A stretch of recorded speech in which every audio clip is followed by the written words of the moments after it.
And as you know that we've been, for the past 2 or 3 years, we've been hosting budget consultations prior to the budget being delivered. And but we receive a lot of feedback from members of the public saying once the budget is delivered, we actually want to know what are the key features of the budget. So we've been around Fiji now. On the weekend, for example, on Saturday, we were in Lautoka and Ba. Before that, we were in Nandi and the various university campuses, Navua, Nosori, etc. And we are here this morning with you in Savusavu, and for the first time, we're going to Draketi. And then tomorrow, we're in Lambasa with members of the public, including university students. Now, I know some people may have come here with their personal problems, but please, during the question time, which will open up the floor for questions, we've got our staff here and they can meet you at the back and you can give your personal issues to them and then make a note of it and get back to you later on. But we won't be dealing it in the question and answer session because it's purely for the budget session.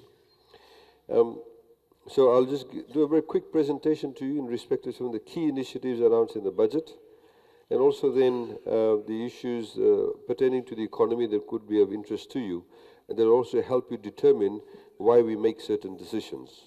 And then we'll open up the floor for any questions you may have regarding the budget itself and overall the economy. Now, as you know, I'll talk to you about the major expenditures, the major revenue, and also things like debt. Many people in Fiji are talking about debt without understanding debt and other sort of relevant information such as inflation. Now, again, the budget is very much focused on Fijian families. It's building upon the previous budgets we've had. In fact, many of the things we announced in this budget, we actually gave the clues for this about 2 or 3 years ago. And if you actually listen to this budget, if you see the overall detail of the budget, you'll see, in fact, we are telling you what we'll be doing the next 2 or 3 years also.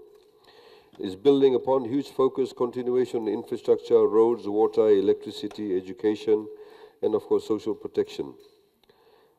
The economy, of course, is very strong at the moment. We want to build upon that and take advantage of that. In the same way that I mentioned earlier on about educating our children, if we don't educate, if we don't have a well-educated workforce, specialized workforce, the economy will actually eventually go down. Because you need the right people to be able to carry on with the work, and it's very critical. So, for example, if you have people who may be very highly specialized in the copra industry, then your ability to get more economic return from the copra industry will be a lot better because you have the specialist people available to you to make those decisions, help you make those decisions. So it's very important to have that level of intellectual input. So from 1st of Jan, one of the major initiatives, we started to give $1,000 when the baby is born, as long as the family earns less than $30,000 a year. So if there's a single mother, she must earn less than $30,000, or husband and wife living together, they must have $30,000 or less. How does it work? You simply, when the baby is born, you must register the baby. You get a birth certificate, first thing. When you go to the birth, death and marriage office, you go and register the baby. Over there, you'll also fill out a form to say that I want to apply for the $1,000. They'll immediately then, because we've got an arrangement with Fiji Revenue and Customs Services, they'll give the baby a TIN number. TIN number is a tax identification number which will remain with the baby when it becomes an adult for the rest of their life. If the mother does not have one, they'll get a TIN number also. She also has to set out on the form which bank she would like to open the account with. They immediately then give you a letter, and you take that letter to the bank of your choice. They'll open an account for you. The account will be opened in the name of the baby. But the person who operates the account is the mother. When you open the account in the bank that same day, in a few hours' time or within an hour of you being to the BDM, you'll be able to withdraw $500 immediately. You don't have to take out all $500, but the maximum you're entitled to take out is $500. That is for the use of the mother for the baby's needs. Now, the second $500 remains in the account until the baby turns or goes to year 1, class 1, as we used to say. Now, we've made an arrangement with the bank. There won't be any fees charged to the bank account. Normally, you see banks charge fees. There won't be any fees charged until the child goes to year 1. If you continue the account, they'll start charging fees as a normal account. In that period of time, from birth until they go to class 1, there won't be any fees, but the banks will actually pay an interest on it. Now, of course, there are three reasons why we've done this. Firstly, of course, is we want to help people in low-income families, because as you know, when you have a baby, it's actually a bit of a burden, financial burden on families. That's number one, to help people. Number two, it will mean that people will go out and register the babies. We have a problem in Fiji. Many parents don't register their babies until they go to class 1. Then they run around. So you have to open up all the BDM offices, because you know without a birth certificate you can't get entry into a school. So like in Suva, Latoka and various other places, we keep BDM offices open late till night, just before school. So that'll stop happening. Last year, not last year, but 4 years ago, we did a sweep around Fiji. We found that something like 24 to 25,000 Fijians did not have a birth certificate. Some of them as old as 45 years old, 55 years old. So we obviously want people to get birth certificates.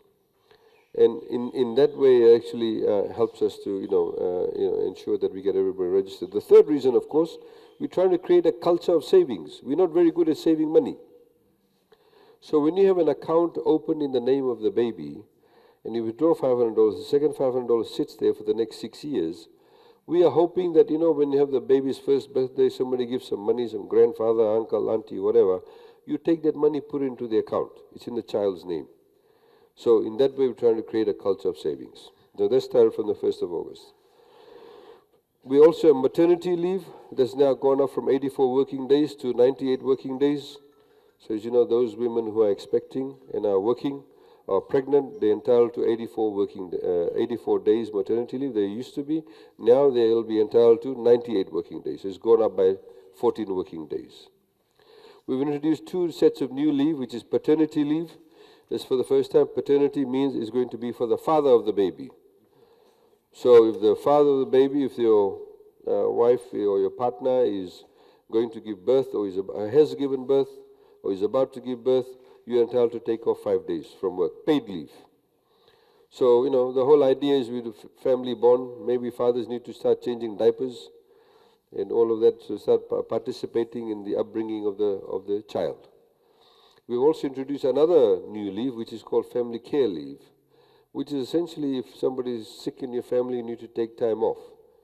So, assuming, God forbid, like if I go home and my son has had an accident, somebody needs to stay in the hospital with him for the next 3-4 days, I can take days there specifically for that.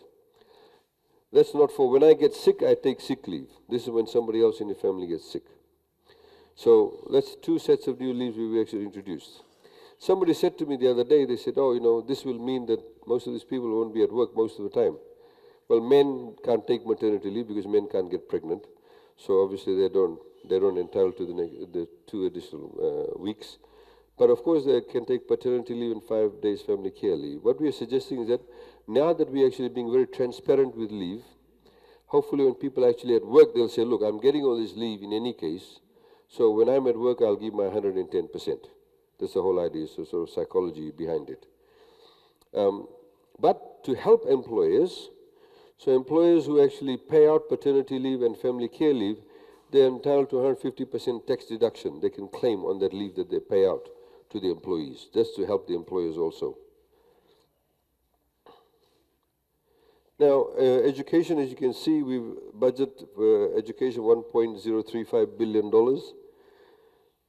2014, you can see it went up significantly. This is when we introduced free education.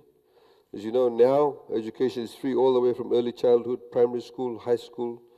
If your son or daughter or grandchild wants to go to university, they don't get a scholarship, but they still want to go to university and get a place in a university, can't pay the fees, we'll pay it for them. That's what we call TELS, Tertiary Education Loan Scheme.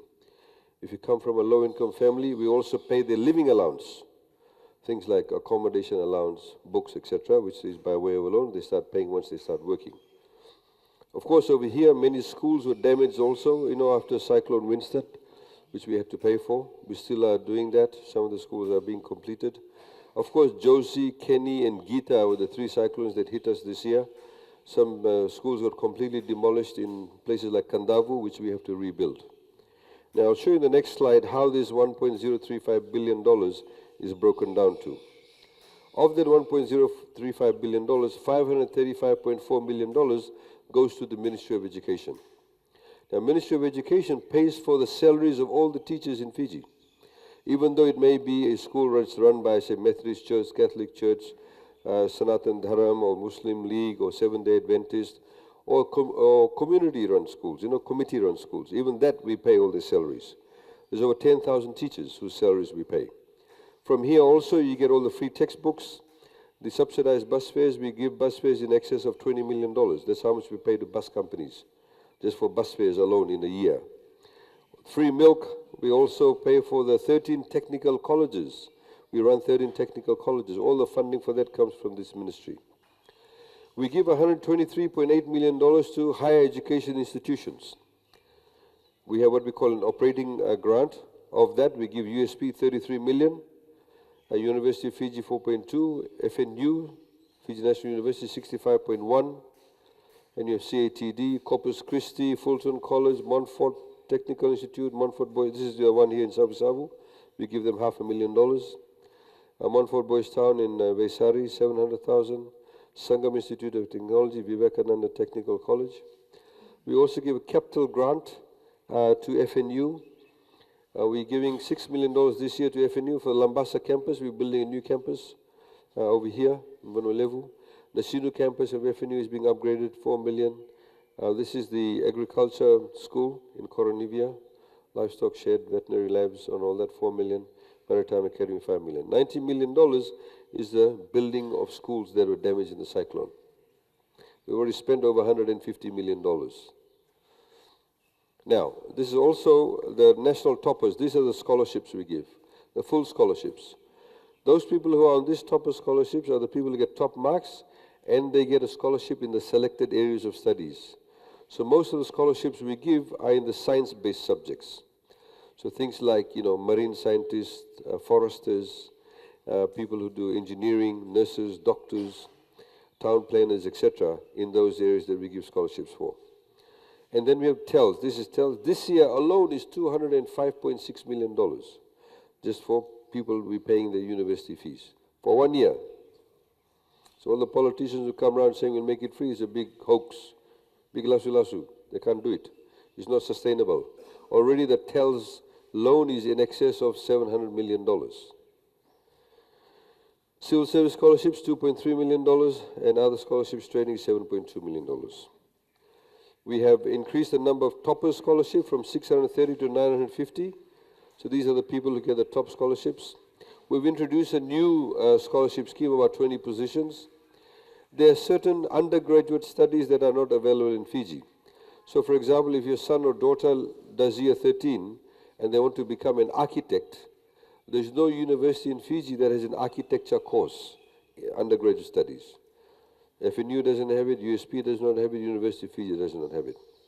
So what we said, for those selected areas of studies, we'll choose 20 people to send them overseas to study in those areas, if they have been accepted by universities overseas, because we need to increase that level of capacity. We don't have anybody that does actuarial science, customs, clinical psychologists, all of these areas.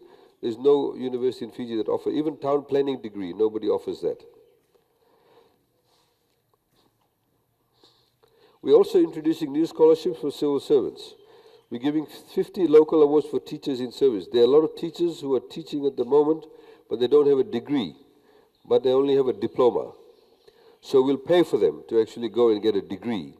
But in these areas, maths and physics, huge shortage of teachers in maths and physics. In language and literature for English, information technology, industrial arts, special education, and early childhood education. So you can see we are concentrating in these specific areas because there's a shortage of teachers in those areas. So teachers are already teaching, who only have a diploma, we want to upgrade them to degree levels. We also will give awards for teachers holding a bachelor's degree to do postgraduate studies, to do masters, etc., in the areas of maths, physics, and English. When I was in Marist, we had teachers who had masters in English who were teaching us in high school. We no longer have teachers like that in high schools who have masters in specialized areas. We don't have for example, teachers who have a master's in maths teaching at high school level. We need that. And that's what we are going to do, and that's what it's focused on. We also have some postgraduate studies also for PhD, for civil servants. and also masters, 20 for civil servants and 20 for others.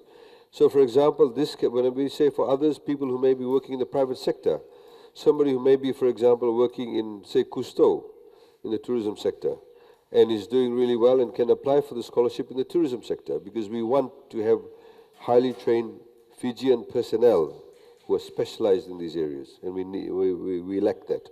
So we'll also fund people in the private sector, and not just civil servants.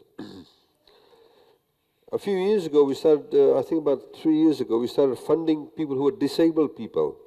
We started giving them, paying the TELS to go to university. There's one young lady who's about to graduate. She can't speak at all, but she's getting a bachelor's. I think she's doing it in management. And so what we're saying is that their scholarships now will be given the full allowance. They did not get the full allowance, so they'll be getting the full allowance. As I mentioned earlier on, if your child or family member is on TELS, before you could get the full allowance only if your family earned $25,000 or less. We paid TELS your university fees for any student, no problem. Even if the parents are earning $200,000, if they wanted, we'll pay for that. But they could not get the allowance, living allowance. And if they earn less than $25,000, we'll give living allowance. Now we've increased the threshold. So if you earn up to $50,000 and you're sending your child to school, we'll also pay, if you apply for it, we also pay for their living allowance. So accommodation, food, and all of that. Bus fares, we've increased it to $30 a week for the students, because some people travel, they may travel from, say, Senganga to Lambasa every day, or Ba to Lotoka, or Navua to Suva. And we've also now created 30 places for graduates to get entry into MBBS. These are for people, for example, somebody may already have done a science degree and are working, or somebody may have done pharmacy. They're pharmacists and they're working. If they now want to go and become a doctor, the 30 places are available for them. We will pay for that too, because there's a shortage of doctors in Fiji. And of course, these people can get cross credits very easily because they've done a lot of the science subjects. Now, the reality is, ladies and gentlemen, as I've said, in my speech earlier on, that 50% of the population is below the age of 27. 70% of the population is below the age of 40. Those of you who are over the age of 40, you are the minority. Those who are below the age of 40, you are majority. But of course, 50% are 27 years or younger. We have a very young population. When you have a young population, it means we're going to make more babies. Young people make more babies. So there'll be a lot more babies coming after these people. So the reality is that we cannot only think for the now. We have to think into the future. We have to think 10, 15, 20, 25 years into the future. So if we have free education now from early childhood, primary, secondary, and we provide for university fees, and we have scholarships, we must ensure that same policies exist for the next 10, 15, 20 years' time. If anything, it should improve. So we have to have policies that are what you call sustainable. We should be living within our means. So those people who are getting tertiary education loan, we've said you get the loan, you pay us back slowly once you start working. It's only fair. So there's some people who are going around telling university students, don't worry, we'll make it free. It's a political issue. Because if you can't make it free now. You make it free now, it'll cost you billions and billions of dollars for the next 15, 20 years. Where will you get the money from? So when people get the loan, they need to pay back. But what we have said is that when you get a loan, if you pay quickly, we'll write off some of the loan. It's only fair. I'll give you an example. A person who's, say, studying to get a Bachelor of Education, takes 3 years, assuming they get the full living allowance. Full living allowance, they get the accommodation fees, etc. So they'll be about, say, they'll have a loan of about $34,000. When they get a loan of about $34,000, they will have to pay back that loan. But they only start paying back the loan once they start working. So if I finish university today, I've graduated, I don't start paying tomorrow. I don't start paying back tomorrow. I'll only start paying back once I get a job. When I get a job, then the Fiji Revenue and Customs Services will deduct no more than 20% of your salary in a year. So assuming if I'm earning $30,000 a year, or say I'm a teacher, I'm earning $25,000, I'll only pay 20% of my $25,000. which is only $5,000 on an annual basis. Right? So remember also, we don't charge interest for low-income families. You come from low-income family, there's no interest. Then the interest goes up to 0.5, 1%, 1.5. Maximum is 2%. So it's not much at all. You won't get that kind of interest rate from banks. But what we're saying, if I have a $34,000 loan over here, say, as an example, if I pay my $34,000, if I pay 50% of my $34,000 in 3 years or less, then we write off 50% of the loan. Right? If you pay 75% of your debt between 3 and 6 years, we write off 25%. If you pay 90% of your debt in between 6 to 8 years, we write off 10%. So we're getting you to pay the debt quicker, because if you paid it just 20% for the next 15 years, then of course what you pay us in 15 years' time won't be worth as much as what we gave you. The dollar value always decreases, as you know. So this is what we call accelerated repayment initiative, just to incentivize people to pay. Immediately when we get this money from you, we'll use that money to fund the next child coming in. Most people who are now focusing on making university free, they're not talking about high schools or primary schools, which is where the big issue is. The only reason why they don't talk about high school or primary school is because those people don't vote. Only university students vote. So you see, we have to understand where they're coming from. This is a sustainable way of ensuring we have an education system that will be sustainable.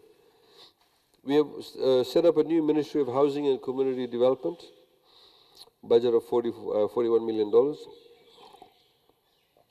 We've had this scheme before, but we refined it. So if you're buying your first home, or if you're building your first home, and you have to apply for a loan through the bank, if you do so and apply through the bank, and if you earn less than $50,000 a year, we will contribute $15,000 or $10,000 for the purchase or construction of your home. And we give it as a grant. We don't give you the money, we'll pay the money to the loan, to the bank to pay off the loan. That's how the system works. So when you go and apply for a loan from the bank, you'll also fill out this form, they give it to the Ministry of Housing. If the bank approves the loan, we'll pay the money out to you, to your loan account. Because the reality is, ladies and gentlemen, in Fiji we have a very low rate of home ownership. And we want to increase the rate of home ownership. And the other thing is also that we don't have many young people who own homes. We want to incentivize young people to own homes. A lot of people start buying their first home maybe in their late 30s or even in their 40s. So the whole idea is to incentivize people to buy homes. Now this must be on what we call secure title. So it cannot be a Bakavanu arrangement. It must be a secure title.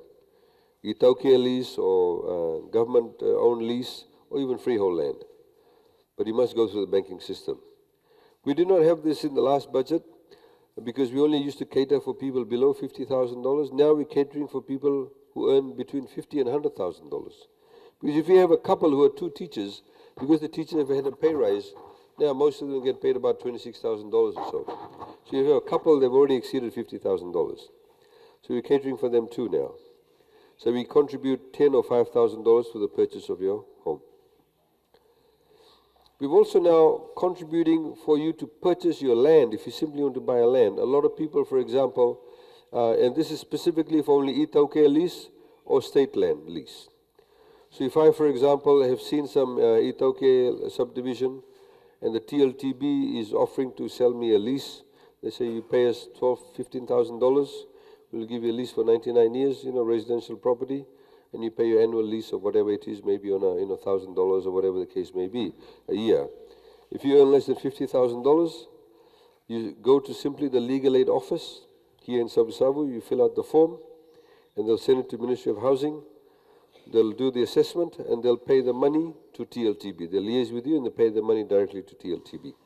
Or they pay the money directly to Department of Lands or Ministry of Lands. But it must be a first land purchase. Don't be somebody who's already got 2 or 3 properties. We're not going to fund you. It's only for people who don't have any land. Last year, we actually brought in a new scheme where people, low-income families who took out a loan under this first home purchase, they got subsidized interest rates. So the Reserve Bank of Fiji would lend to these banks at 1%, and the banks would charge an interest but no more than 5%. So they made a margin of 3.5% or even 4%. So what we're saying, those people on that scheme, if you, for example, have got a home loan at the interest rate of 4.5%, we will subsidize that further. So instead of paying 4.5%, you'll pay 3.5%. And that's locked in for 3 years. So we're trying to really help people to own homes quicker and earlier on, and also to make it easier for them to own homes. The other thing that I forgot to mention to you, we must also change our concept of home. This is particularly applicable in what we call, highly populated areas. So when we say you should only own home, a lot of people think a block of land and a house in the middle of the block of land. But owning a home can also mean owning flats or apartments, what we call strata title. That could be a first home, a one-bedroom flat or two-bedroom flat. The cost will be much cheaper, of course. But the moment you buy your first asset, then you can resell it and move on to the next one. So because the whole idea is for you to own an asset. A lot of people, because they don't own an asset, they go to money lenders when they want to borrow money. Because when they go to mainstream banks, they don't give them a loan because you don't have an asset. So we have, people who go to money lenders and borrow 20, 25%, 30% even. So we want you to get out of the space and own your own asset. We also now pay for, we've got some funding for the cost of survey of lands. A lot of people have got an agreement to lease, but they don't have a proper lease. The reason why they don't have a proper lease is because the land has not been surveyed properly. So there are many places, like in Nosori, in a place called Vuthi, a lot of people have been living there for ages like that. So you make the application, again you go to legal aid office, you fill out the form, and we'll pay the surveyors directly to get the land surveyed. Social housing, this used to be with provincial development, this has been taken away and put into the Ministry of Housing and Community Development. We'll be, of course, giving out some new information on this because we're revamping as to how this scheme will work. And we've also, formalizing a lot of the informal settlements. Now, before I go into that, at the moment, for example, if you wake up in the morning and you're not feeling well, and assuming you work here at Copra Millers, and you want to go to work, but you think that you've got a bit of a flu, like I've got the flu at the moment, and you want to go and see the doctor. Now, last week I went and saw the doctor, I went to my local, the private doctor, the GP. Not the hospital, not the health center, I went to the local GP. Now, a lot of people don't go to the GP because maybe there's no GP in that area. Or maybe because they cannot afford to pay $15. They'd rather go to the hospital. So when they go to the hospital in the morning, there's already about another 100 people who think like them too. They all go to the public hospital. It's a long queue. Now, many countries in overseas, you actually don't go to the hospital. You go and see your private doctor. And it's paid for by the government. We are going to introduce that scheme in Fiji from the 1st of Jan. Right? But the question is, who's going to pay for it? We are going to pay for it. The question then is, where are we going to get the money from? Now, if I just park that idea for a minute, for the past 30, 40 years, every employer in Fiji has to pay 1% of their salary bill, whatever they pay in wages, 1% of that has to be paid as FNTC levy. Right? So even Copra Millers, whatever amount of salary they pay a year, all the wages they pay, 1% of that they have to contribute to FNTC levy. FNTC levy is supposedly to encourage people to be trained whilst they're working. And once your employer actually does do that, then they can claim back money. But most people cannot and do not claim money back. And most people actually don't send their staff for training. We collect FNTC collects about $21 million a year from that fund. Everybody contributing 1%. So from next year, what's going to happen is that 50% of the $21 million will go towards paying for the GPs. So we're not going borrowing any money, but we're simply rearranging the money. So 50% of the $21 million over here will pay for you to go and visit the GPs. It's actually a good system to have. We're currently working with the Asian Development Bank. They're helping us to develop the product. We should be giving out more information. But there are many places in Fiji, for example, that don't have a private doctor, a GP. You go to Nambuwalu, you go to Nasarawanga. I don't think there's any in Senganga. Is there one in Senganga? See, all these areas are built up populated areas. I don't know how many private doctors you have here, but the moment you actually have this scheme, you'll find that more private doctors will want to go and set up their practice in those places, because they'll know I got a ready bunch of customers. They'll all come to me. At the moment, no private doctor goes to Nambuwala because these people can't afford it, so they don't want to come to me. They'll all go to the health center. So nobody will set up there. We've also got in the budget some funding to help these people pay for the cost to go to rural areas. Even in Tailevu, you go to Korovo, there's not a private doctor in Korovo, not even one. Various other parts in Fiji, like we were in Korovuto in Nandi, very largely populated area, not a single private doctor in that area. So this will encourage people to go there, and we'll be giving out more information in that respect. On the way here, I read one of the politicians in the papers very quickly, I read in the media monitor saying, why should they use this money to pay for doctors? It's for the workers. It's for everybody. And it's a good scheme. FNTC already has $30 million in their trust. Now, the other thing that we're going to do also, as you may recall, last year in the budget we changed the laws pertaining to third-party policy, third-party insurance, road accidents. Before, under the old scheme, if you had an accident on the road, it was very hard for people to get compensated, very difficult. You have to go through the lawyers, go to the court system, and there was many issues with it. It was what you call a fault-based system. So assuming if there's a bus parked here in the front of the road, in the middle of the road, on the side of the road, sorry, and you get school kids coming out of the bus, and say one of the children, without looking, runs out in front of the bus and a car comes and hits the child, and the child dies. Well, the child becomes quadriplegic, loses their legs or whatever. Under the old scheme, they would not be paid because it's the child's fault. He or she ran out in front of the bus. If you were standing by the side of the road and some drunk driver came along and hit you, and you had you got injured or you died, you would not get paid out because the driver was drunk. So the scheme did not work well at all. A lot of the insurance company made lots of money from it. And yet it was a very long and lengthy process to get compensation. We changed that last year, and we have what we call now a no-fault system. So essentially all you have to do is establish that the person died in an accident and you get a payout. And now, instead of paying money to the insurance company, when you go and register your vehicle, you pay your levy, what we call the road accident levy. That's all you do. And that's how we have the kitty of money. We already paid out people. The first one, unfortunately, was a child who died. He ran out in front of a bus. Actually, I think it was in Khalsa Road in Suva. And we paid it out to the mother of the child. So that scheme is now works on the basis of what we call a no-fault system. We don't have to say it was his fault. We're doing a similar thing now with workers' compensation. Under the old law now in the workers' compensation, if say one of the workers over here is using one of the machines, and accidentally his finger gets crushed and he loses his finger. Now this company is supposed to have workers' compensation. It's supposed to make sure they have insurance cover for that. Then needs to go to Ministry of Labour, etc. I mean, assuming his finger gets crushed and he claims, then the company might say, well, actually, we think the only reason why his finger got crushed is because when he came to work, we could smell some alcohol on him. He was a bit tipsy. You can have contributory negligence. It's what you call a fault-based system. From the 1st of January, that's all going out.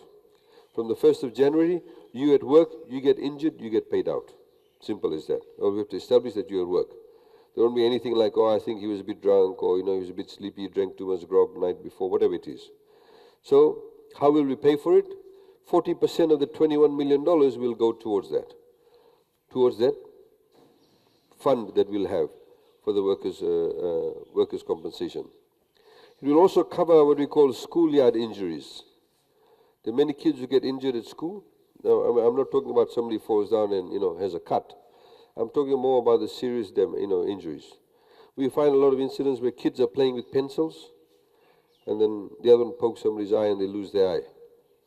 Or we've had some kids who've been very seriously beaten up at schools. Some of them actually have lost an arm and a leg, etc. So those are the kind of injuries we'll also be covering now. It will also help us to monitor to see which schools are safer than others. And then we can bring about best practices in those schools. 1% will continue to go to the FNTC levy. We've also now insured. As you know, Copra farmers now insured. You've got the bundle insurance for Copra farmers. sugarcane farmers, rice farmers, they all have insurance that's been introduced for them. And that gives them a very basic cover. And the cover is that they get $3,000 upon death, or the family gets. So if I'm a sugarcane farmer or copra farmer, now that I'm insured, I'll get $3,000, my family will get $3,000. $1,000 for my funeral expenses. If my house catches on fire, you'll get $3,000. If I have personal injury, I get $3,000. Now what we've decided, because it's worked well with the farmers, we've now decided to extend it to those people who we give social welfare to. Because of course some people who get social welfare already, don't have much income. So if, for example, I'm getting social welfare, because I may be poor and I'm getting social welfare, if my house catches on fire, who am I going to go running to? I'll go to the government. This way we're also covering ourselves too, because we're putting insurance in place to cover ourselves. Again, for death and for funeral expenses. So we're covering all social welfare recipients, and we've decided to also cover all civil servants, including the Commissioner of Northern and all these people who sit here as civil servants. They'll also get this insurance, and we're paying it for them. It's costing us about $5 million a year, but it's actually, we think, a good scheme. We're also working, as it was highlighted in the media recently, on insurance products for cyclones. So we've allocated about $1 million to pay the premium in this year's budget. As you know, after Cyclone Winston, we had help for homes, and we also had home care. So where people, we actually gave them money, we gave them a card, they could go and buy their hardware, etc. We cannot continue to do this year in, year out. This is why we don't like cyclones. It's cost us over $200 million now already. And we know some people weren't genuine about it too. People now have this expectation that every time there's a cyclone, their homes will get billed for or money will be given by government, even though it's private dwelling. This never used to happen before. I hope people appreciate it. Never was it done in such a manner. What we're going to do is introduce parametric insurance. In other words, if you, for example, now will be covered by insurance, and we're hoping to launch this product by November. We ask people to pay for the insurance themselves, or those people who are low-income families will pay the premium for them. So if, for example, there's a cyclone, it follows this path, it goes all the way down that way, only people who live underneath the path of the cyclone will get the payout. And we don't go and individually assess the homes. We may have a basic cover, say $3,000, and everybody living in the path of the cyclone will get paid out $3,000. All of you outside the cyclone path won't get paid out, because we need to also become smart as to how we deal with the funding for this. We're putting a lot of money in digital, in the digital space, I should say ICT space. Of course, now you can go and use your phone. You can watch television on your phone. I don't know how many of you know that now. You can actually go and watch television. The 8 channels are all available on your phone. You, of course, now have various government applications that are available. Very soon you'll be able to notify of your child's birth on your phone. So you don't, saves you coming to town. Saves you going to have to queue up. So many things will be introduced on the mobile phone. Of course, it costs money. We are working with the Singaporeans in that respect. It also will create a lot of jobs for young Fijians who work in the ICT sector. And we are doing a lot of improvements in that area. Of course, now you can get television also on your TVs. Free-to-air television, Wailesi, as it's called. Either you get the box or you get the dish, depends on where you live. You get 8 channels, unlike Sky, you don't have to pay on a monthly basis. Once you get the box, that's it. You got it for the rest of your life. Unless, of course, you break the box, you go and buy a new one. But we're also funding the boxes too. If you earn less than $30,000 a year, you're entitled to get a free Wailesi box. If you earn more than that, you simply go down to your, what do you call those, courts and various other places and you buy it. It's about $95. We're also creating what we call Wi-Fi hotspots where there's increased speed, so I can simply go. At the moment, of course, if I use internet on my phone, I pay for it. But if I go to the Wi-Fi hotspots, and we'll be creating one in Savusavu too, you'll go there, the speed in those areas will be much faster, and the amount of information you can download and upload will be a lot more. Much broader bandwidth, and plus also the speeds will be higher or faster. All the FNU campuses will get free Wi-Fi hotspots. So all the students, and it's what you call geofenced. Geofence essentially means if we say it'll be for this area, so it'll just be around the rope, just around this area, in this compound. So that's what we're doing now for all the FNU campuses and also some public spaces. Now, this one is very important for us, promoting electronic transactions. This for us is, when you go to, say you go to the supermarket and you want to pay for your groceries, you use your ATM card. Assuming you don't have cash, use your card. When you swipe your card on the machine, that machine is called a POS machine. POS means point of sale, POS, point of sale machine. Now, the point of sale machine, when you swipe your card, as soon as you pay for it with your card, the bank charges you 40 cents for one transaction. At the same time, they charge the merchant or the shopkeeper 30 cents. So on one transaction, they make 70 cents. Right? From the 1st of Jan, we've spoken to the banks, you no longer will have to pay 40 cents. Whenever you go and use your ATM card to buy anything from any of the shops, I'm talking about ATM cards, you won't pay 40 cents.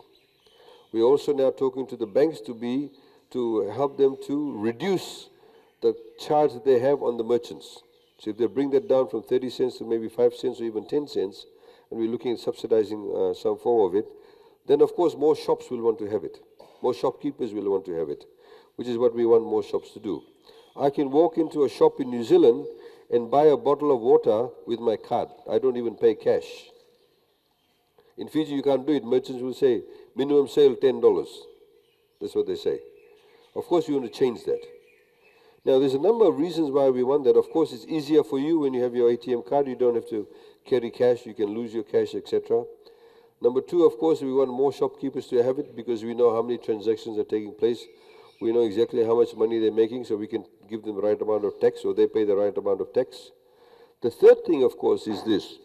When I go to the shop, and assuming I've got an ANZ account, I have an ANZ account, sorry, I should say, I have an ANZ account. So if I go to the shopkeeper here or the supermarket, assuming he's got an account with Westpac, when I pay him the $100, the $100 goes immediately from my account into his account, right? It's gone. But the money stays in the banking system. It has not gone out of the banking system. So if all of you pay each other, you pay everybody, and everybody gets their money, but all electronic transactions, that means this money is not taken out of the banking system. It just gets moved around. Gets moved around. So I electronically transfer your money, your wages. When I get my wages, I electronically pay for FEA, for my water. I go to the shop, I pay for my groceries. I electronically pay for my fuel. The money is not taken out of the system, it gets moved around. When there's more money in the banking system, the cost of money becomes less. You see, if there is, say, $1 million in the banking system, and if all of you take out money to pay each other, at one point in time, the money may drop from 1 million to maybe only 200,000. So there's only $200,000 held with the banks. Then somebody, say, Kamal comes along to the bank and says, I want to borrow some money. They'll say, look, we only got $200,000, so the price that they're going to give him the money or the interest rate will be higher. When the $1 million still remains in the banking system and he wants to borrow money, obviously there's more cash. They'll lend it to him at a cheaper rate. So the whole idea of electronic transactions means there's a lot more money kept within the system. So that's why it also helps too, to maintain that level of cash within the system. We're also going to fund. So we're going to go to shopkeepers and say to them, we'll pay 50% of your POS machine. To buy one POS machine or point of sale machine costs about 500 Australian dollars. And so it's about 750 Fijian. So we'll subsidize 50% of that. So next time you go and buy a Chinese lolly, we want you to use your card. Right? Health services, we're investing still a lot of money in the health services. We're doing a lot of upgrades. We're building divisional hospitals. Kidney dialysis, there's only one nephrologist in Fiji. Only one Fijian nephrologist, Dr. Krishnan, is only the nephrologist. He's also the only nephrologist in the South Pacific. Nephrologist is somebody who specializes in kidneys. So basically he's told us there's only about 600 people who may need access to kidney dialysis. There's not that many people. In fact, in Fiji at the moment, there are more people dying of heart attacks than any other illness. We have more heart disease problems than any other illness at the moment. You see young people dying in the 40s and 50s of heart problems. So anyway, we're setting up 2 kidney centers in Suva and Nandera, in Nandi and Nandera. And anybody that earns less than $30,000 a year will subsidize 50% of their costs. So even people who may go to the Lambasa facility over here, as long as they charge $150, we'll pay 50% of the cost. Government will pay 50% of that. Free medicine, of course, is continuing, but now pharmacies will, of course, carry the stock themselves.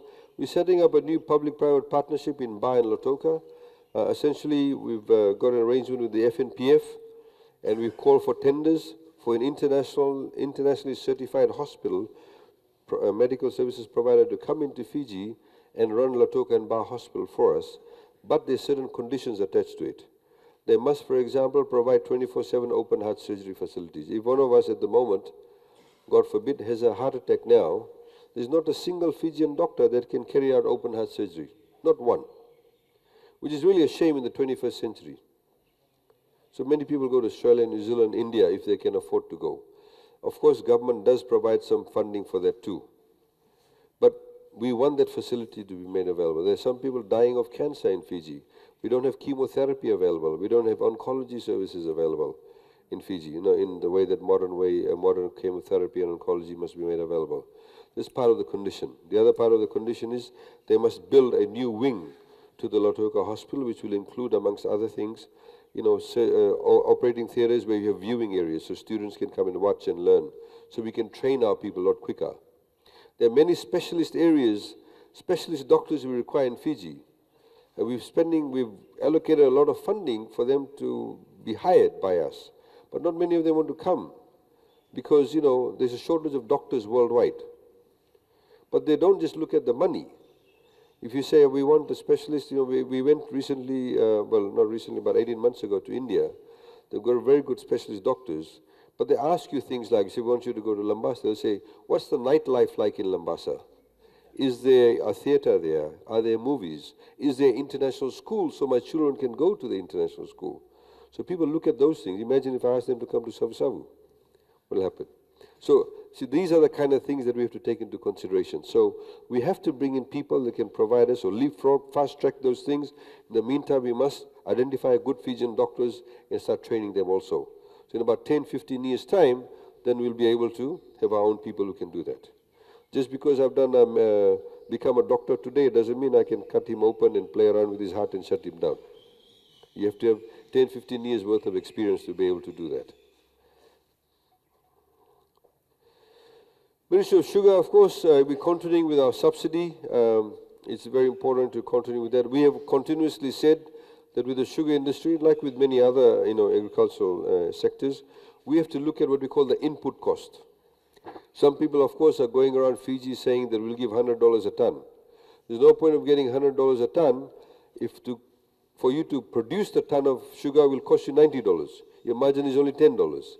But if you're able to produce that ton of sugar, of course, with a lesser amount, so assuming we've now said we'll pay $85 for the next 3 years, but if it'll cost you, say, $50 a ton, that means you're making a margin of $35.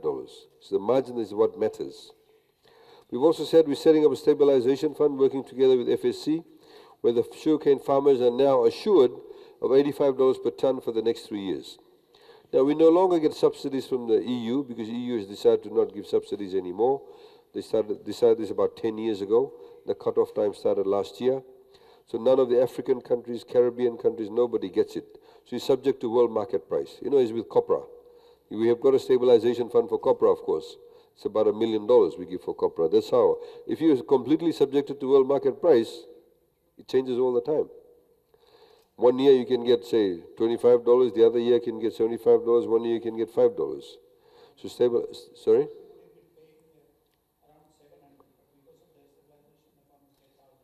There you go. So we're trying to do that with the sugarcane industry too. What it essentially means is this.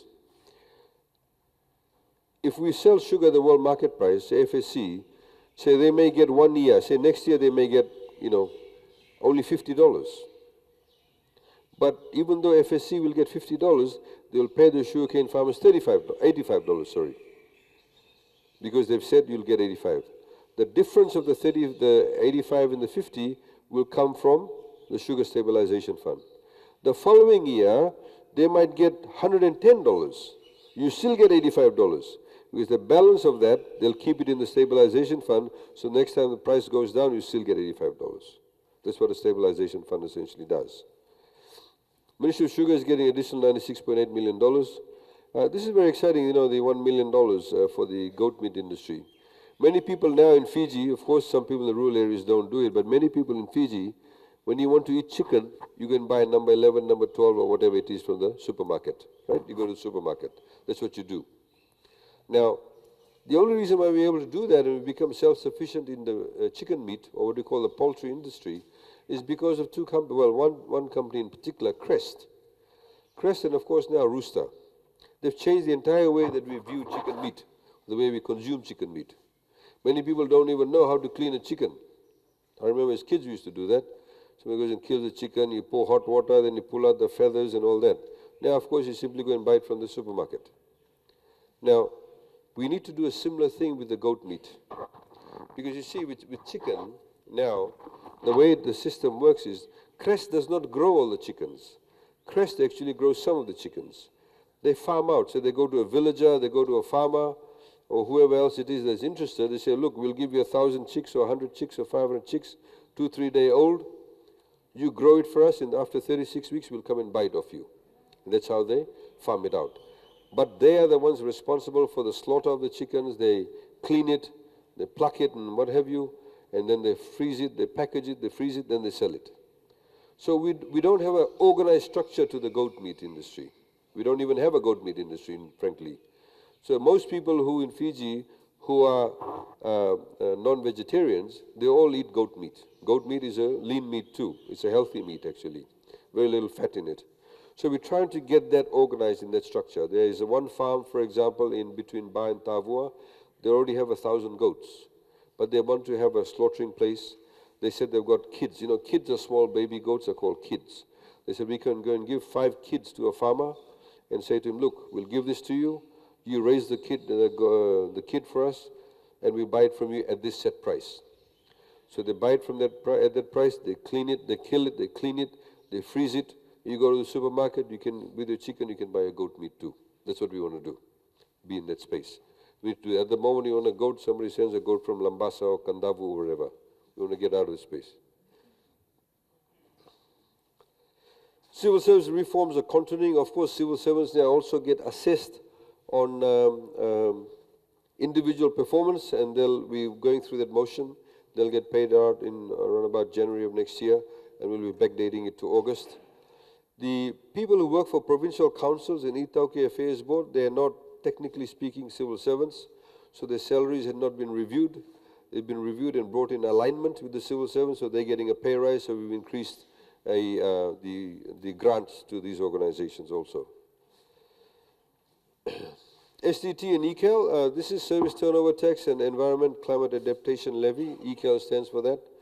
Now, when we introduced this last year, we said that any money that gets collected from ECAL, for example, cannot go into government's what we call consolidated fund. Normally when government collects money from anywhere, they put it into a pot of money, then they use it as and where the need is.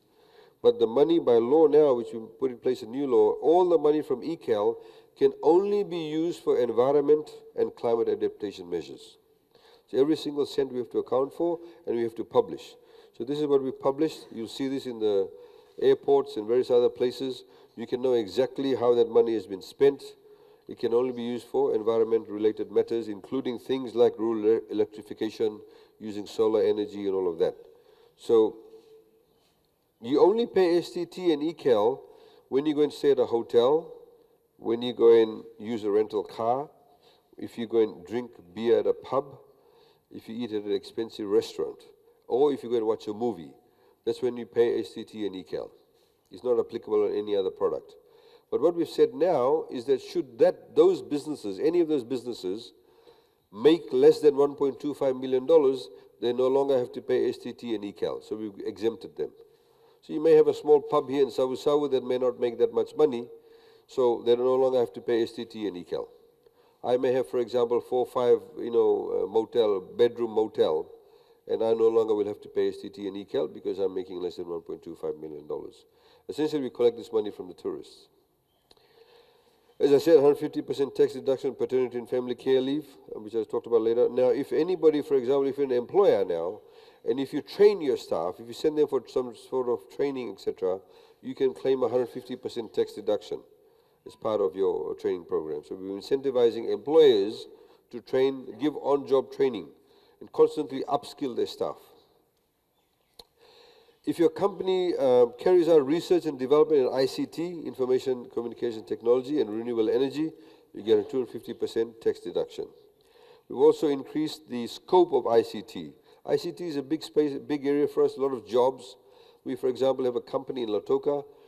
He's got 5 people employed. He's very small at the moment, but he's filing tax returns for Australians. So those kind of jobs can be done in Fiji, and they send these things electronically. If you go to many towns and cities in Fiji, a lot of the buildings are old and weathered. They're unclean. They're very archaic. They need to be renovated. So we're trying to encourage these people to renovate their buildings. And if they spend $1 million, they get a 25% investment allowance. Fiji has been given the honor of hosting the Asian Development Bank annual meeting next year. It's never been held in the Pacific. There'll be 4,500 people who descend on Nandi for 1 week. So it's a big deal. It's a huge opportunity for us to showcase Fiji too. And a lot of leading people from international organizations and countries come to this meeting. So anybody who wants to contribute to the hosting of this, if they contribute $10,000 or more by way of sponsorship, we'll give them 150% tax deduction. If anybody brings in electric buses, you get a 55% tax deduction. If you set up electric charging stations, minimum investment of $100,000, you also get a minimum capital investment to qualify for the 5% subsidy. We do that. We're working at the moment with ADB to try and get electric buses. Those things are very, very important to reduce the carbon footprint. Of course, electric buses have been tried more on Tahsil roads, but generally on the feeder roads. A few years ago, all these kind of fruits and vegetables from overseas used to have 32% duty. We brought it down to 15. Now it's 0% duty. So, your apple prices, grapes, oranges should come down. And we've got people monitoring this, and hopefully all the shopkeepers will actually comply with that. Tea that you drink every day, we reduced the duty from 5% to 0%. As you know, we started charging a specific duty rate on carbonated drinks, excise duty. And we found a lot of the shopkeepers started bringing cheap imported carbonated drinks. So we now put up the duty on that, $2 per liter. So the fizzy drinks, we want people to drink less fizzy drinks. Too many people are getting diabetes. Too many kids at the early age, instead of giving them water or boo, they give them Coca-Cola or whatever it is. So we want them to drink less of that. It's becoming a big problem. Our people are becoming weaker. When you get diabetes, you become weaker too. Of course, the duty on cigarettes and alcohol has gone up by 15%. The sin goods. Some people are shaking their head, and everybody's shaking their head in agreement too. Plastic bags, as you know, plastic bags, the levy has gone up from 10 cents to 20 cents. Of course, this levy is applicable when you go to a shop or supermarket, or if you go to a pharmacy or a service station, you pay the levy. Of course, if you go to the market and you buy your fish, or you buy a belly or choraya, whatever it is, they put in the plastic bag, they don't charge you levy because it's not applicable there. But you can be warned now that by 2020, we're banning plastic bags altogether. So even when you go to the market, you won't get plastic bags by 2020 because it's a big problem for us. Plastic is a big problem. It makes the place look dirty. It's clogging up places. It's affecting our sea life. I mean, you find now there's studies done through USP too. Even the fish you eat, there's small particles of plastic, small piece of plastic. So you're actually eating plastic because you eat the fish. So that's a big, big issue for us. And now, we brought in a law a few years ago where if you brought in a second-hand car, you could not bring in a car that was more than 5 years old. The whole idea is to bring in newer cars, because newer cars means newer technology. Newer technology means greater fuel efficiency. It means you use less fuel and less pollution. But what we found, a lot of the car dealers were bringing in cars that were like 4 years and 11 months old. 4 years, 10 months old. So in order to incentivize them, what we said, if you bring in cars that are 2 years or younger, instead of paying the 32% duty, you'll pay 15% duty. Just to incentivize them to do that. Similarly also for taxis, they used to pay 15%, now they'll pay 7.5% if they bring in vehicles that are 2 years or younger. Now, this is very important, ladies and gentlemen. This is the size of our economy. The economy has doubled in the last 10 years. Our economy has doubled in 10 years. Now, you can see where the size of our economy was. In 1970, at independence, it was worth 200 million. Then went up to 1 billion. Then 2 billion in 1990. And then, of course, it went up to 3.6 billion. 2008, it was 5.6 billion. And suddenly it's gone up to 11.3. Huge rise because of the government's economic policies and because of the fact that the economy has now been growing consecutively for 9 years. Consecutively means every year for the last 9 years it's been growing. That's never happened in Fiji's history before. We've had it before twice where it grew for 7 years, once after independence and one in the 90s, right? Grew for 7 years straight. But always it has been, in other times, been like it may grow for 1 year, then drop the following negative growth, may grow for 2 years, then drop again. Now, you can see what's happened over here. So, from 2010 right up till now, it's been growing every year. Now, this is when Cyclone Winston took place. Now, Winston cost us 1.3 billion US dollars. It shaved off 1.3 billion US dollars from our GDP, from our basically nation's wealth production. So that is, of course, if the Winston had not occurred, this line would have been much longer.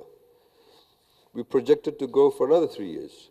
Normally projections are done for 3 years. So what it indicates to you and anybody who studies economics or understands economics, that the commercial and financial policies are actually paying dividends.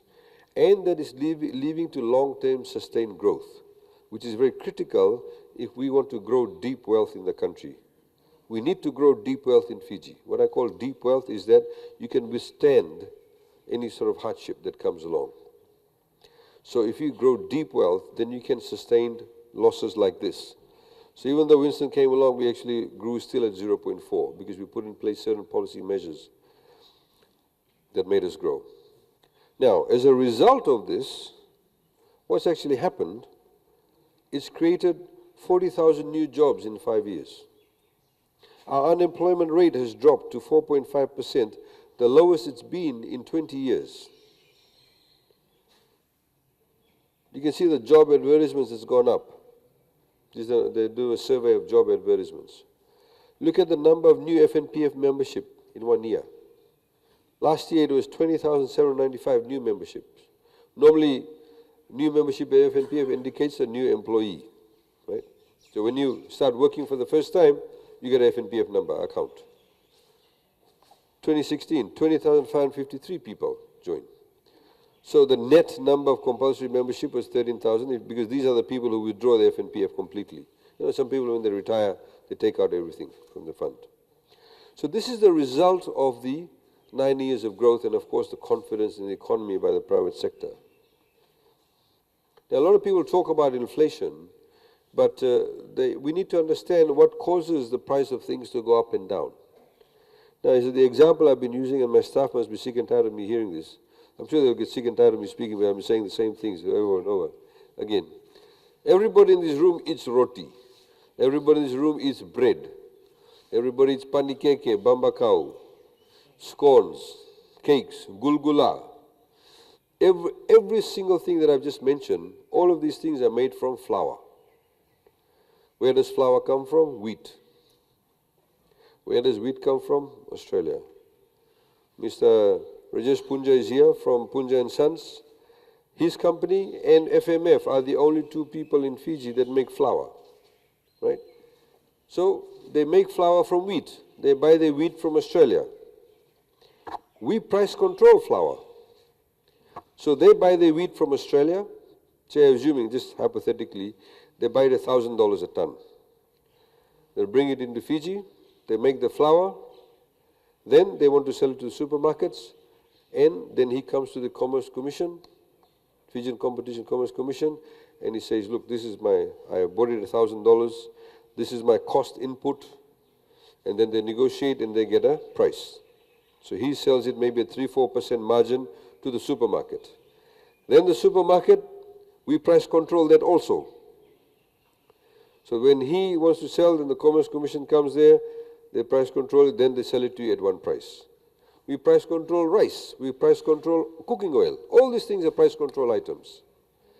But the fact of the matter is that the input cost is not determined by us. If tomorrow, if he's buying it $1,000 a ton, assuming the Aussie starts selling it to him for $5,000 a ton, we have to pay the price difference. Because he'll come and say, look, I bought it $1,000, this is my margin. So assuming then he sells it just, for example, $1,100, right? Then sells it to the supermarket, and the supermarket sells it to you for $1,200. If tomorrow they start selling it to him at $5,000, we can't expect to pay $1,200, he'll shut down his business. Because he is now buying at $5,000, so the margin will be on the $5,000. People don't understand that. I mean, that's the kind of conditions they also have to run their business under, because that item that he sells is price control. So if somebody says, oh, the government has put up the price of flour. No, government has not. It's the Australians, blame the Australians, they put up the price of wheat. Same thing with fuel. The price of fuel is determined, they sell it in US dollars. Crude oil, you'll see this in the news. Every day if you watch the news, you'll see the price of fuel today has gone up to this much, or come down.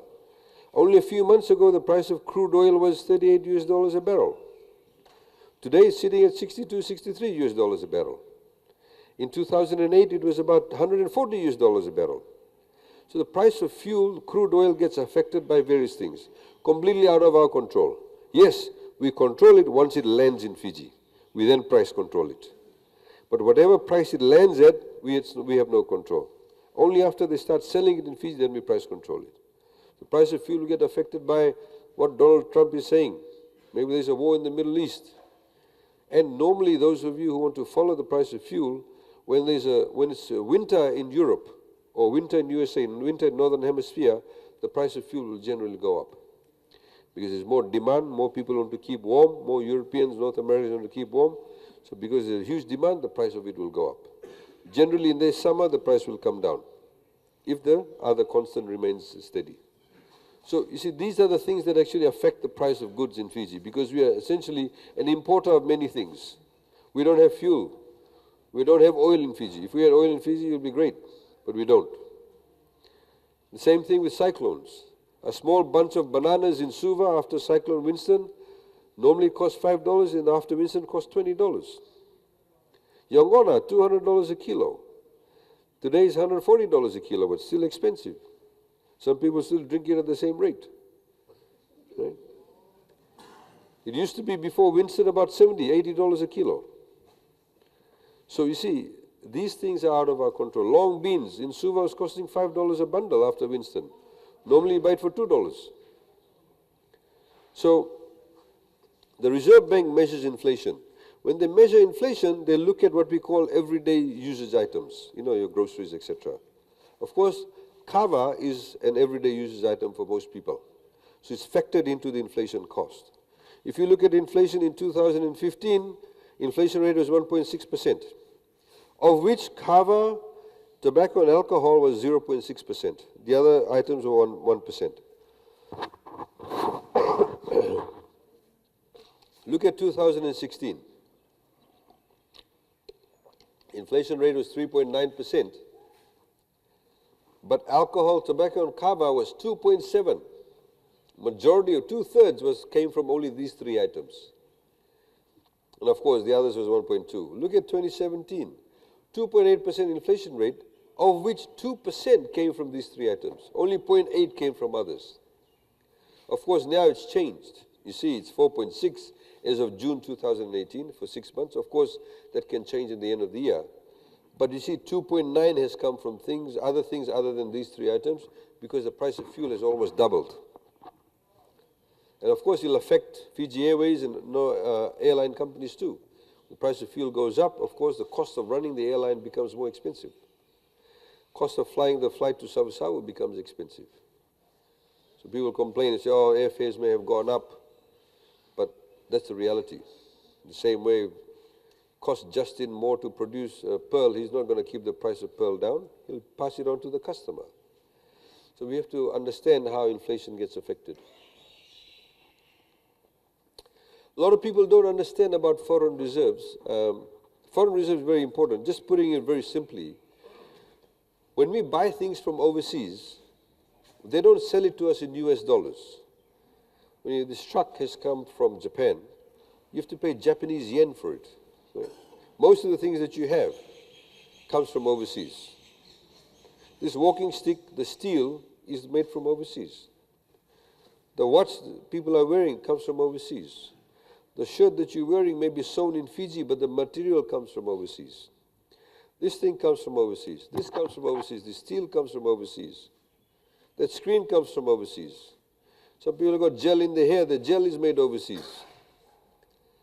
The cars you see on the road comes from overseas. So when they trade with us, they don't sell it to us in US dollars. They sell it to us in Japanese yen, US dollars, Aussie dollars, euros. So you need enough foreign currency to trade. When you don't have enough foreign currency, then, generally speaking, people say, oh, that country is going bankrupt. They can't afford to buy goods from overseas. International benchmark says, the banks will tell you, this is the number of months. You should have at least 4 months worth of foreign reserves. This is the line. That's the benchmark. Healthy. That's when you're healthy. 2006, we had only $515 million, well below the benchmark. Of course, we've come up then. So we've gone up. We've got now $2.1 billion worth of foreign reserves. But what is really interesting here is this. In 2010, we had $1.3 billion worth of foreign reserves. And if you take this line across, it was about 4.8 months worth of trading we've got at $1.3 billion. But today, even though we've got $2.1 billion, we've got only 5 months worth of trading. Why? Because the country has become wealthier, and when people have more money in their pockets, they demand things from overseas. Some people like when they have a bit of money in their pocket, maybe I'll go and buy a Blue Label. Blue Label is made overseas. More money in my pocket, maybe I'll buy my wife a perfume. It's made overseas. Maybe I'll buy a second-hand car that's made overseas. So as people get more money, everybody gets connected to electricity. I know there are some people over here who've been connected to electricity recently. What would they have done when they got connected to electricity? Probably buy a television, buy a fridge, maybe buy a microwave, maybe somebody might buy a washing machine, or buy a stereo, buy a phone. All of these things I've mentioned, none of them are made in Fiji. All come from overseas. So as people become more wealthier, get more access to infrastructure, they'll demand things that come from overseas. So it puts pressure on your foreign reserves. This is why we always have to make sure that we have enough foreign reserves. And overseas companies, they look at this. When you have foreign reserves, good, healthy foreign reserves, the interest rates we're able to negotiate is a lot better. You get better interest rates. Now, a lot of people in Fiji, I know a lot of political parties are going around saying Fiji is in so much debt, we're going to be taken over by the Chinese, all of that nonsense. None of that is happening. There are two ways of measuring debt. One is what you call the dollar value, right? Dollar value. The other way is the percentage of your GDP, percentage of your wealth, which is a lot better way of measuring it. I'll give you an example. Assuming that I am earning, say, $30,000 a year. I may have a $100,000 debt. Now, for me, that might be a lot. Right? But a person who's earning $500,000 a year, a $100,000 debt is not that much. Now, you have some businessmen over here. They may have debts running to millions of dollars. Now, for somebody who is not earning that much, does not have a business, oh, so much debt. But for him, it may not be that much debt. Or it's debt that's going to bring him money. So if I've got a small shop and I'm doing really well, for me to get more money, I have to grow a bigger shop, bigger supermarket. I get more customers, bring in more things. So my income level goes up. So even though the debt may seem higher to you, but for him it's not that high. So debt is relative. It's relative. So That's as a percentage of your wealth. It's been coming down because we've been getting wealthier. So as a percent of GDP has come down. Of course, it went up slightly here because of things like Winston. Like I said, Winston cost us $1.3 billion US. If Winston had not happened, you can imagine where we would have been. But as a percentage of your dollar, as a dollar value, our debt today is $5.1 billion. Now let me tell you how debt works. When Fiji became most governments in the world, 99% of all the governments in the world run what we call budget deficit. In other words, governments actually spend more than what they collect. Right? Now I had some people calling me up. One gentleman called me, I don't know if he's here or not. We just recently connected him to electricity. He's in Balanga. Right? Is he here? Somebody called me? No. We connected him to electricity, his area. They haven't had electricity for decades. Now he's got electricity.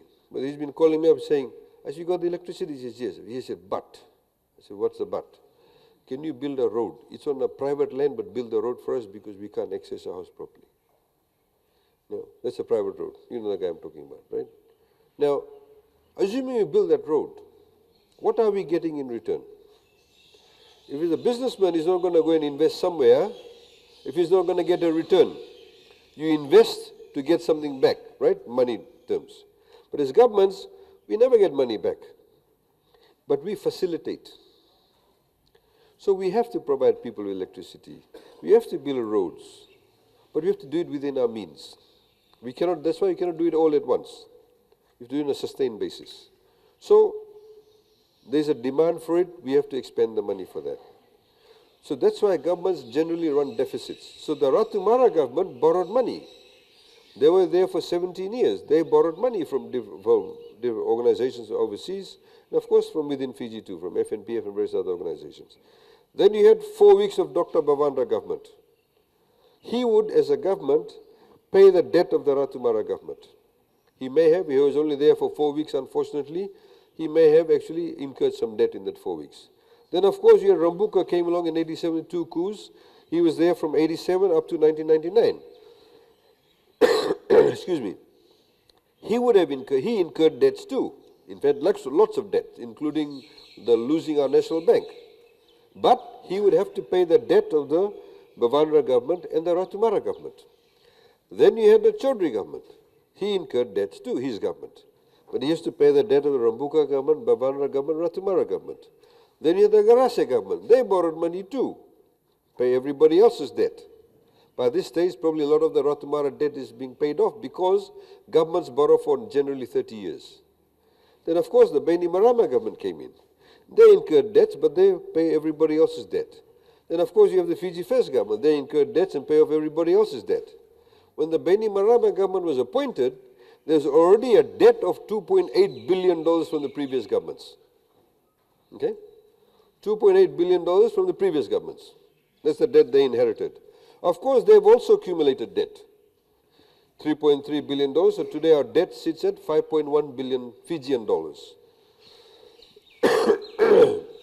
But what you should be looking at is a percentage of our GDP, even though this is going up, it has been coming down here because we are becoming wealthier, so we can afford that kind of debt. And we are saving more money. And I'll show you what happens when you save more money.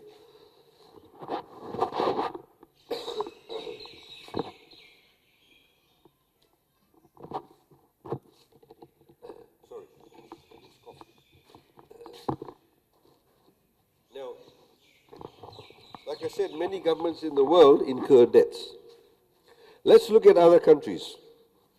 Look at Japan's debt to GDP ratio, 239.2%. Singapore, 112%. USA, 107.4%. Canada, 92.3%. Nobody in Fiji who talks about debt says, oh, they've got so much debt. Only they want to talk about Fiji. Right. So that's as a percent of GDP. Now, we put here some of the island nations, and we can compare ourselves. Fiji sits here at 47%, as I mentioned earlier on. So these countries, you know, everybody wants to go to USA. It's a great country. But I'll tell you how much debt they have in dollar terms. US debt is 19.9 trillion US dollars. This is US dollars. Nobody says USA has got a problem. Look at Japan's debt, 11.8 trillion US dollars. You can get these figures from anywhere. It's not hidden, it's not secret. You can go to the internet and get these figures. Singapore, 332.7 billion. US is the most debt-ridden country in the world. Canada's debt is 1.4 trillion US dollars. But you see, the point here is this. You look at USA, much dollar terms, their debt is more than Japan, right? They're 19.9 trillion, 11.8 trillion. But as a percentage of GDP, it's lower here. There's 239.2. Why? Because the Japanese economy is much smaller than the US economy. You see, in the same way, that if I have $100 and I go and borrow $20, you would say my debt as a percentage of my wealth is 20%. I have $100 and I borrow $20, 20%. Then I decide I'm going to lash out. I want to borrow $50. But my wealth may have gone up to $500. I've got a new job, my wealth's gone up to $500. But I'm borrowing 2.5 times more than what I borrowed. What is a percentage of my GDP? 10% only. 50 or 500 is only 10. So dollar value, 50 looks a lot compared to $20. But as a percentage of how much I have overall, it's far less. It's only 10%. Now, this is a very interesting place, Mauritius. I went there only for about 18 months. 18 months ago for only about a day and a half. Very similar to Fiji, very sort of sugar-based, highly developed tourism industry. But they did what we are doing now, but they did this in a much grander scale. Built 4-lane roads, water, electricity, everywhere is connected. They built massive industrial parks, ICT parks, because they have something that we don't. They are much closer to a very largely populated continent. They're very close to Africa. Africa is the fastest growing continent in the world. Very young population base. 65% or something is below the age of 24 or 23, something ridiculous like that. But, people have negative connotations of Africa, civil war, disease and all that. So a lot of international companies want to go to Africa. What the Mauritians did, they saw an advantage. They went and set up all these places. They gave away land for free. Lease out. Take it for 80, 90 years. But come and set up your headquarters here. You set up your head office and your headquarters here to service Africa. And that's what they did. They went to India. They got 2 or 3 hospitals, set it up in Mauritius. They went to the Africans. You say, you want open heart surgery? Don't go to India. Don't go to France. Come to Mauritius. And after your surgery, you can have 2 weeks holiday in a nice hotel. That's precisely what's happening. So they incurred a lot of debt, $7.5 billion US dollars. But it's good debt because they're getting money in return for it. Okay? The same way, like, business people sometimes have to take out a lot of debt, but they know at the end of it, they'll get a good return because you have to make that level of investment. Now, Rabuka recently said that the Chinese are going to come and take over our ports and all that. There's a lot of nonsense. Because when governments lend money, we don't mortgage our country. We don't mortgage our land. When governments borrow money, they simply get money lent to them because they're a government.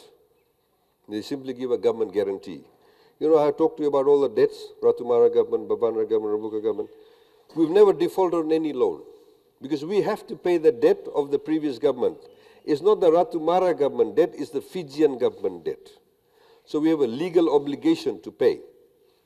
So when government goes and borrows money, they don't give a guarantee. Oh yes, of course, if I want to go and buy my house and I go to the bank will take a mortgage over my house. So we do the repayment. In the event that I don't pay, they seize my house, they sell my house, and they get their money back. In governments, you don't do that. These are the people we owe money to. Overseas. Asian Development Bank, 348.5 million. International Fund for Agriculture Development, 2.2 million. World Bank, 148.6 million. Japan International Cooperation Agency, 111.5 million. Exim Bank of China, 516 million. Global Bond, $416.2 million. See, there are 2 types of debt we have. One is we borrow money from overseas. One is we borrow money locally. We normally borrow only 30% of our debt from overseas. 70% we borrow locally.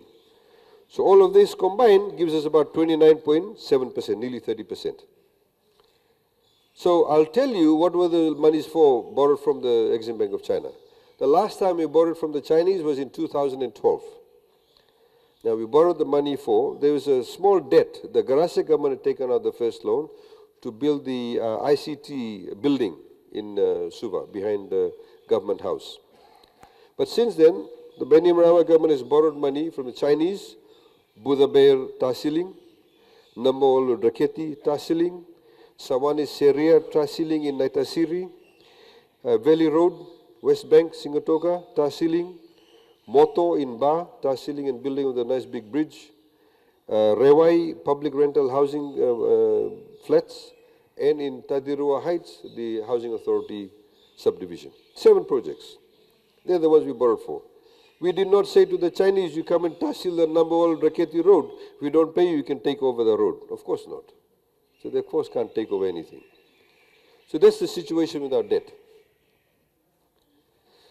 Now, this is very important. When we announce the budget, there are 2 types of expenditures we have. One is what we call the operating expenditure. Things we need to spend to run government. We pay salaries, we give grants, all sorts of things. We pay the teachers' salaries, civil servant salaries. We've come here on the plane this morning. We have to pay for the airline, the military, everybody, police, the day-to-day running. The other one is what you call the capital expenditure. Things you spend money to build things. So if we give money to, say, build a road, you give money to, say, build a warehouse for the RFMF, or if you give money to build a water project or electricity project, that's what you call capital expenditure. It's building things. The other one is operating, day-to-day running. Right? When you take out the money that we make, we also collect money. We collect taxes, departure tax, whatever it is, VAT. When you take out that money from the day-to-day running of your government, we make a savings of about $1 billion. This year we expect to make a savings of $1 billion. Last year we made a savings of $850 million. Because we were running government in a very mamangi manner, conjuice manner, to make sure that we run it tightly so we save money. You can see how much money they were saving before. Look at the amount of savings they had. No savings there. So we've been increasing it. When we save more money, then when we want to build things, we have to borrow less. Right? We are building a lot more than what they've done before. Look at this. From 1980 to 2006, in 27 years, they spent $3.5 billion in capital expenditure, building things. In 11 years, we've spent $7 billion in capital expenditure. Right? Double the amount. But every time when we spend money on capital expenditure, we borrowed only 36 cents. They used to borrow 76 cents. Why? Because we have the savings. We save more, you borrow less. The same way I go to buy a house. House is going to cost me $100,000. If I already have a savings of $80,000, I only have to borrow $20,000. But if I have a savings of only $20,000, I have to borrow $80,000. So this basically shows that we spend 40% of our budget on capital expenditure. So ladies and gentlemen, we again building upon families. The budget is for families. We have is building upon a very strong economic foundation we have. We're growing for the last 9 years. Of course, the fiscal position remains strong. Now, everything that I've said to you, you can get it on the website. You can get even this, which is the budget book, the budget estimates. This never used to be made available before. So, for example, let me just pick up a page and I can read out to you. So you can know exactly which department is getting how much money. So, for example, I'll just open a page here.